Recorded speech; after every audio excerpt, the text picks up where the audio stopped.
ఇది ఒకసారి మీరు చూస్తే 96లో కూడా ఇదే మరిగా చాలా స్పష్టంగా ఎన్నికల కంటే ముందు నేను చెప్పాను. ఆ రోజున్న కాంగ్రెస్ పార్టీ రాను రాను క్షీణించే పరిస్థితికి వస్తూ ఉంది. వీళ్ళు మళ్లీ గవర్నమెంట్కి రారు, బీజేపీ కూడా పెరగడం లేదు, కాబట్టి మూడో ప్రత్యామ్నాయం దేశంలో గవర్నమెంట్కి వస్తుందని చెప్పి చాలా స్పష్టంగా చెప్పి ఎన్నికలు పోయాం. అదే మరిగా మూడో ప్రత్యామ్నాయంతో ఆ రోజు గవర్నమెంట్ ఫామ్ చేశాం. ఈ రోజు కూడా దానికంటే మెరుగైన పరిస్థితులు ఉన్నాయి. ఈ రోజు ఈ యొక్క లెఫ్ట్ పార్టీస్ కానీ Deve Gowda, Telugu Desam party, AIADMK, BSP ఇలాంటి పార్టీలు ఉన్నాయి. ఈ బలమైన పార్టీలతో మళ్లీ ఎన్నికలు అవుతాయి. ఈ రాజకీయ పార్టీలను కూడా మళ్లీ ఈ యొక్క రీఆర్గనైజేషన్ పొలిటికల్ పార్టీ జరిగే అవకాశం ఉంది. అది జరిగితే మళ్లీ కొత్త గవర్నమెంట్ ఈ థర్డ్ ఫ్రంట్ తరఫున వస్తుంది. అంటే జాతీయ రాజకీయాల్లో చూస్తుంటే మాయావతి కొద్ది రోజులు ఇటువైపు ఉన్నారు, కాదన్నారు. ములాయం సింగ్ యాదవ్ యూఎన్పీఏ చైర్మన్ గా కూడా ఉన్నారు, మళ్ళీ అటువైపు వెళ్లారు. ఇప్పుడు శరద్ పవార్, యూపీఏలో ఉన్న శరద్ పవార్, అదేవిధంగా ఎన్డీఏలో ఉన్న నవీన్ పట్నాయక్, వీళ్ళందరూ కూడా మూడో ప్రత్యామ్నాయం వచ్చే అవకాశం ఉన్నాయని వార్తలు వస్తున్నాయి. వాళ్ళు ఎవరన్నా టచ్ లోకి వచ్చారా? తృతీయ ప్రత్యామ్నాయం ఎలా ఉండబోతుంది? ఇవన్నీ కూడా ఇప్పుడే నేను చెప్పడం కరెక్ట్ కాదు. ఎందుకంటే రాజకీయాల్లో కొన్ని విషయాలు ఓపెన్ గా చెప్పగలుగుతాం, కొన్ని విషయాలు కాలమే నిర్ణయిస్తుంది. అయితే ఈరోజు ఈ దేశంలో ఒక రాజకీయ పార్టీలు మళ్లీ రీఆర్గనైజేషన్ జరగాల్సిన అవసరం ఉంది. పోలరైజేషన్ వచ్చే అవకాశం ఉంది. 96లో ఒకసారి జరిగింది. మళ్లీ మీరు చూస్తే అనేక సార్లు ఎన్నికలు అవుతున్న కొన్ని పోలరైజేషన్ లో పొలిటికల్ పార్టీస్ అన్ని కలవడం, ఆ విధంగా ప్రభుత్వాలను ఏర్పాటు చేయడం జరిగింది. ఇదే యూపీఏ కూడా ఎన్నికల ముందు కొన్ని పార్టీలతో ఒక ఎన్నికల ఒప్పందం పెట్టుకొని గవర్నమెంట్ ఫామ్ చేశారు. ఈ రోజు అదే పరిస్థితి ఉంది. దేశం మొత్తం కాంగ్రెస్ పార్టీ బలహీనపడింది. మామూలుగా అయితే బలపడాల్సిన అవసరం ఉంది. ఈ రోజు ప్రజా వ్యతిరేక కార్యక్రమాలు చాలా చేశారు. పేదవాళ్లు చాలా అవస్థపడ్డారు. ధరలు విపరీతంగా పెరిగాయి. ఇంకో పక్క ఆహార ధాన్యాలు కొరత వచ్చే పరిస్థితి వచ్చింది. ఈ రోజు ప్రపంచం మొత్తం పెట్రోల్, డీజిల్ ధరలు బాగా తగ్గిపోయినా ఇక్కడ మాత్రం తగ్గించే పరిస్థితులు లేరు. గ్యాస్ కానీ అదే మరిగా కిరోసిన్ కానీ పేదవాళ్ళకు కావాల్సిన వంటకు ఉపయోగపడే ఇంధనాలు కూడా ఇవ్వలేకపోయారు. ఇలాంటి సమస్యలు చాలా వస్తున్నాయి. రైతులైతే పెద్ద ఎత్తున ఆత్మహత్యలు చేసుకున్నారు. స్వామినాథన్ కమిటీ రిపోర్టుకు మోక్షం లేదు. ఇంకో పక్కన ఎవరైతే హక్కు సిఐసిపి చైర్మన్ రిపోర్ట్ ఇచ్చారో దాని ప్రకారం ధరలు కూడా ఇవ్వలేకపోయారు. ఇంకో పక్క చూస్తే చేతి వృత్తులు, కుల వృత్తులు ప్రపంచీకరణలో చాలా దెబ్బతిన్నాయి. వాళ్ళను కూడా ఆదుకునే పని. ఈ ధరల పెరుగుదల వల్ల మధ్యతరగతి కుటుంబాలు బాగా చితికిపోయినాయి. ఇలాంటి చాలా సమస్యలు వచ్చాయి. ఈ ప్రభుత్వం ఆదాయం పెరిగింది కానీ, సంపద పెరిగింది కానీ, ఆ సంపద ఆదాయం పేదవాళ్ళకి, మధ్యతరగతికి, రైతులకి చేతులు తీసుకుపోవడంలో పూర్తిగా ఫెయిల్ అయ్యారు. ఇది చాలా దారుణం. చంద్రబాబు గారు జాతీయ రాజకీయాల్లో చూస్తే బీజేపీ తన ప్రధాన అభ్యర్థిగా అద్వానీని ప్రకటించింది. కాంగ్రెస్ తన ప్రధాన అభ్యర్థిగా మన్మోహన్ సింగ్ నే కొనసాగిస్తామని చెప్పింది. మీరు చెప్తున్నట్లుగా పొలిటికల్ పోలరైజేషన్ జరిగి తృతీయ ప్రత్యామ్నాయం ఎమర్జ్ అయితే తృతీయ ప్రత్యామ్నాయం ప్రధాన అభ్యర్థిగా ఎవరు ఉండిపోతున్నారు? 2 సార్లు అవకాశాలు వచ్చినా వదులుకున్నా అన్నారు మీరు. మీ పాత్ర ఉండబోతుంది తృతీయ ప్రత్యామ్నాయం? నేను ఎప్పుడూ కూడా అధికారం కోసం నేను ఆలోచించడం లేదు. తెలుగుదేశం పార్టీ ఇప్పుడే కాదు, జాతీయ రాజకీయాల్లో ఎప్పుడు కూడా ఒక ప్రముఖమైన పాత్ర వహించాం.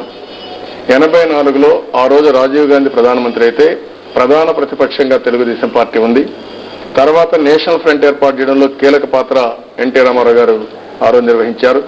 తర్వాత యునైటెడ్ ఫ్రంట్ వచ్చినప్పుడు మళ్లీ తెలుగుదేశం పార్టీ ఒక కీలక పాత్ర వహించి మళ్ళా యునైటెడ్ ఫ్రంట్ తీసుకొచ్చాం.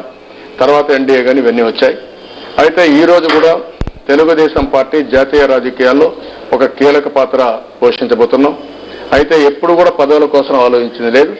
అయితే ఈ దేశంలో యూపీఏ గవర్నమెంట్, అందులో కాంగ్రెస్ గవర్నమెంట్ పూర్తిగా అవినీతిలో కూరుకుపోయింది. ప్రజా వ్యతిరేక విధానాలు చేశారు. ఇంకో పక్క ఎన్డీఏ గవర్నమెంట్ కూడా, ఎన్డీఏ పార్టీ కూడా వాళ్ళు ఒక ఆర్థిక విధానంతో, ఒక ప్రత్యామ్నాయ ఆర్థిక విధానంతో ముందుకు రాకుండా ఎంచోపైన రామాలయం కానీ లేకుంటే ఈ మత విద్వేషాలు రెచ్చగొట్టే విధంగా వాళ్ళు ముందుకు పోతున్నారు. అది కూడా సమాజానికి మంచిది కాదు. ఇలాంటి సందర్భంలో లెఫ్ట్ పార్టీస్ ఎప్పుడు కూడా పేదవాళ్ళ పక్షాన్ని పోరాడుతున్నాయి. అనేక సందర్భాల్లో ఎన్నో ఉద్యమాలు చేశారు. మేము కూడా ఆలోచించేది, ఈ దేశంలో మీరు చూస్తే జనాభా ఉన్నారు, ఎక్కువ జనాభా ఉండే దేశం ప్రపంచంలో 2వ దేశంగా భారతదేశం ఉంది. రాబోయే 20 ఏళ్ళలో 15 ఏళ్ళలో 2020కి అగ్రదేశాల సరసన భారతదేశం ఉండబోతుంది. అయితే అలాంటి అగ్రదేశంగా తయారైనప్పుడు అలాంటి అగ్రదేశంలో పేదవాళ్ళు ఉండడానికి వీల్లేదు. ఆ పేదరిక నిర్మూలనకి ఆలోచించాల్సిన అవసరం ఉంది. ఈరోజు సంపద వచ్చింది, ఆదాయం పెరిగింది, అసమానతలు పెరిగిపోతున్నాయి.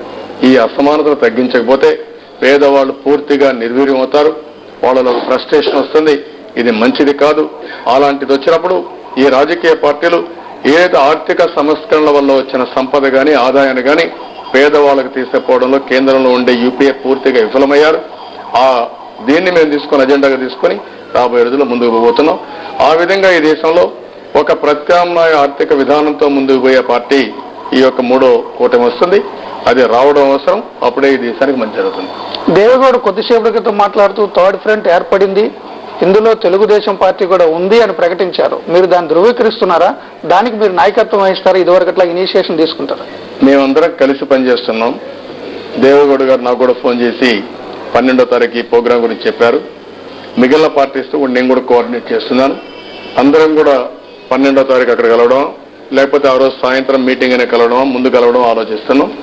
వీరినంత వరకు అందరం కలిసి ఒకసారి మళ్ళీ సమాలోచన చేసుకోవడం, ఎట్లా ముందుకు పోవాలనేది కూడా మేమందరం కలిసి ఆలోచిస్తాం. అంటే మమతా, జయలలిత వీళ్ళందరూ కూడా దాన్ని ఉంటారు అందులో. జయలలిత గారు, అదే మరి మాయావతి గారు వీళ్ళందరూ ఉన్నారు. వాళ్ళందరితో కూడా మాట్లాడుతున్నాం. వాళ్ళు రేపు రాగలిగితే చాలా సంతోషం. ఏ విధంగా వర్కౌట్ చేయాలనో అందరం కలిసి వర్కౌట్ చేస్తాం.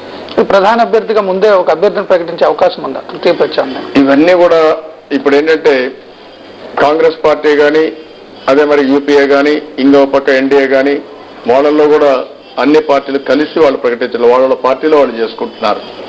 అందుకే నేను చెప్పింది, ఎన్నికల తర్వాత పోలరైజేషన్ పొలిటికల్ పార్టీ జరుగుతుంది. అది జరిగినప్పుడు ఒక ప్రత్యామ్నాయంగా ఈ మూడో ఫ్రంట్ అధికారంలోకి వస్తుంది. అది తథ్యం. రాష్ట్ర రాజకీయాలకు వస్తే ముఖ్యంగా కాంగ్రెస్ పార్టీ అభివృద్ధి నినాదంతో ముందుకెళ్తోంది. 5 ఏళ్ల పాటు మీరు ఎలాంటి విమర్శలు చేసినా పూర్తిగా ఎదురు దాడితో ప్రతిపక్షాలు నోరు మూయించడానికి ప్రయత్నించి చివరిలో ఇప్పుడు అభివృద్ధి నినాదంతో ముందుకెళ్తోంది. ప్రత్యేకమైన వ్యూహాన్ని రచిస్తూ గ్రామంలో లబ్ధిదారుడు వ్యక్తిగతంగా ప్రతి వ్యక్తి లబ్ధిదారుడిగా చిత్రీకరిస్తూ అనేక పథకాలు ప్రకటించింది. దాన్ని మీరు ఎలా ఎదుర్కోబోతున్నారు? నేను ఏమంటున్నానంటే, మీరు ఒక్కసారి చూసే క్షేత్రస్థాయిలో వీళ్ళు చేసిన అవినీతి అనంతం. ఎంత దారుణంగా ఉందంటే పరిస్థితి. వీళ్ళు అభివృద్ధి అనేది పేపర్లో పబ్లిసిటీ కోసరం, లేకుంటే టీవీలో యాడ్స్ కోసం పనికొస్తుంది తప్ప ఎక్కడ అభివృద్ధి జరగలేదు. నేను ఒక స్ట్రైట్ క్వశ్చన్ ఈ ప్రభుత్వాన్ని అడుగుతున్నా. మీరు చేసిన అభివృద్ధి ఏదైతే ఉందో దానివల్ల ఎవరి జీవన ప్రమాణాలు పెరిగాయి? రైతుల ఆత్మహత్యలు ఆగాయా? చేనేత కార్మికుల ఆకలి చావులు తగ్గాయా? లేకపోతే గ్రామీణ ప్రాంతాల్లో ఉండే పేదవాళ్ళ నిత్యావసర వస్తువులు పెరిగిపోయి వాళ్ళ ఆదాయం పెరగకుండా 3 పూట్ల తిండి తినలేని పరిస్థితి వచ్చింది. ఇది అభివృద్ధి అని నేను అడుగుతున్నాను. అభివృద్ధి జరిగింది. అభివృద్ధి అందరికీ జరగలేదు. కొన్ని వేల మందికి, రాజశేఖర రెడ్డి గారి కుటుంబానికి, ఆయన దగ్గరుండే మంత్రులకు, ఆయన అనుమాయులకు, కాంగ్రెస్ ఎమ్మెల్యేలకు, కొంతమంది నాయకులకు మాత్రం కొన్ని వేల మందికి అభివృద్ధి జరిగింది. వేల కోట్ల రూపాయలు సంపాదించారు. పేదవాళ్ళకు ఒరిగింది ఏమీ లేదు. అందుకే నేను ఈరోజు చెప్పింది, ఈ ముఖ్యమంత్రి పనిచేసింది ఒక 1000 మందికో 500 మందికో రాష్ట్రాన్ని దోచుకునే పరిస్థితి వచ్చింది.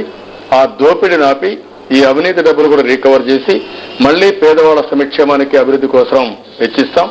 నిజమైన అభివృద్ధి ఆయన చేసింది. కొన్ని వేల మంది కోసం పనిచేశారు. మేము ఈ రాష్ట్రంలో ఉండే 8 కోట్ల జనాభా కోసం మేము పనిచేయబోతున్నాం.